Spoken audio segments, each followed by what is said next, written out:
CMS says your submission is low, but you say you sent everything in. Somebody is right and somebody is wrong. There's a paper trail that helps us to settle it. The report card is the symptom. The diagnosis lives in 5 different reports that you already get in your systems. I am your host tutor, Dr. Prince Baawuah. This week, let us reconcile. Here's the part that most teams miss. The report card is not meant to be read and filed. It is meant to be reconciled. It is meant to tie the card back to your own internal submission numbers. And particularly low submission is an invitation for you to take a look, and we'll be looking at it throughout this month.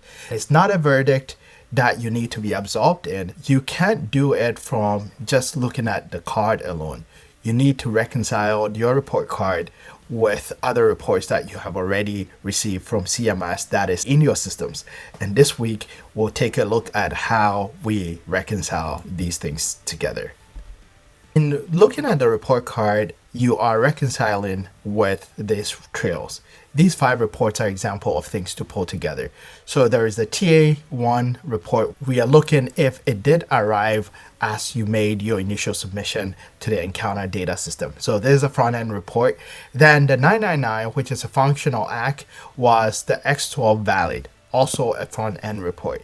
And the third front end report that you are looking at here is your 277 CA, which is on the claim level, looking if it was accepted or rejected. And you are pulling all these reports together as you reconcile that over with your MA report card. On the EDPS standpoint, that is the back end of the EDS, you have received the MAO001, which is the duplicates report, and you're looking at which records were dropped because they were duplicate or CMS flags them as duplicate.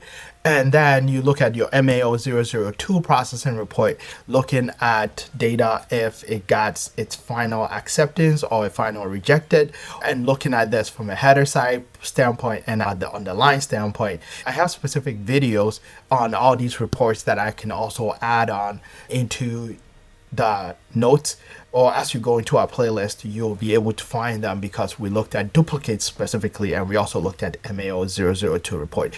As you receive your report card, you're now bringing all these together to be able to reconcile that with your report card so that you make sure nothing is leaking. Now let's take one encounter data record and follow it from top to the bottom. As a record comes in and it gets submitted, the encounter data system, which we have the EDPS and EDPS, which makes EDS. As data comes in here, within the EDPS, now you are clearing the TA1, which came in, and now it clears the 999 and it clears the 277 CA. So having those 3 together, and then downstream, we have our report card. If there is from the submission side and it's not showing up on the report card, then something leaked either from between your TPA submission, between the EDPS submission, between EDPS submission before it finally make it. Looking at that from all these and doing a leakage map, you are able to look at that comparing to your report card to see potentially where did something leak. And then you go on to your MAO002. On the header level, that it has 00 there on the line on the MAO002, and you can look at the MAO002 report specifically that we have gone over. If a header is rejected, the record is rejected, the whole encounter data record is rejected. If at least one line is accepted, then at least the header is also accepted and the record is accepted. But you also want to double check on the lines because some lines may have been rejected. A record can still be flagged as a duplicate on the MA01 if it's a void or replace. Therefore, it will not show up on your final action. It's a void or replace, then that initial record is not final action, yes. And as you do those reconciliation, you want to pull those data together, one record, and follow that leakages from top all the way down to your report card. So for example, we take 1B of the report card. The report card already has done half of the work. And section 1B names your top 5 edits on the 277 CA and on your MAO002 report. So you are able to pull those records together, 002, which ones were accepted and rejected, and do an account from there. You are able to map that over to your report card. And when you're doing 1B edits against your own 277CA, those are coming in. This is prior to 02. So with your submissions, you are able to put them together and then come in here to look at, out of the records, total records submitted, how many of them came in from the front end EDPS and how many get in on EDPS. So if it's 100, start with 100. And depending on if everything passed on the front end, move on to the back end.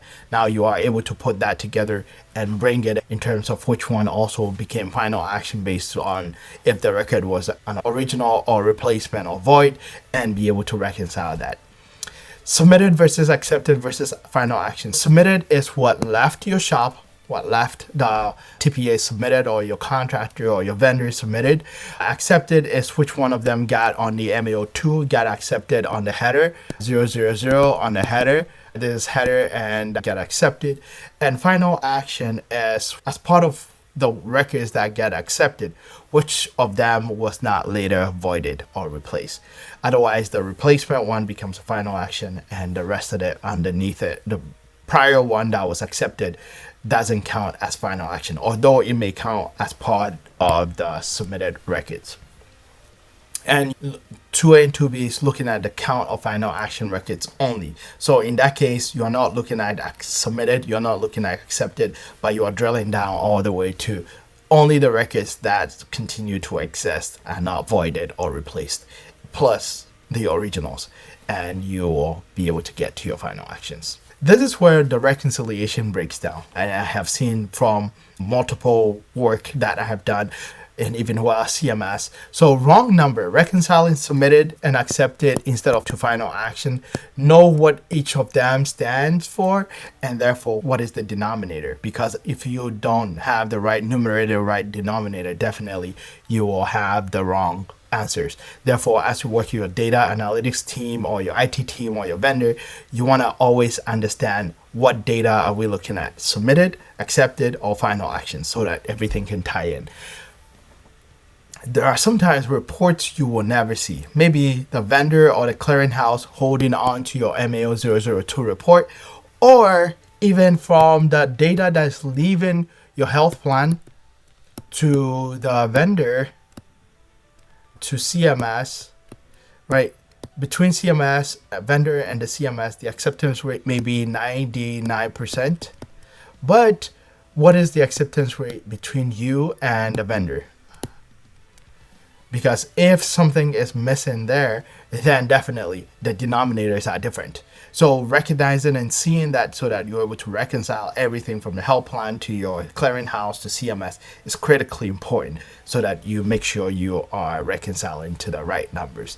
Timing, the lag between the submission and the quarter that the report card covers. The report card is produced quarterly, but also know from the technical notes that CMS always gives the timeline of how data was pulled and when data was pulled. So as you do the reconciliation, you also want to cross-check with that to align that, so that there is not more of data pull discrepancy between your reconciliation and what CMS. As you start with these three fundamental fixes, these three above, it will get you closer as you get through your reconciliation processes, as you tie down your report card to what data you have internally.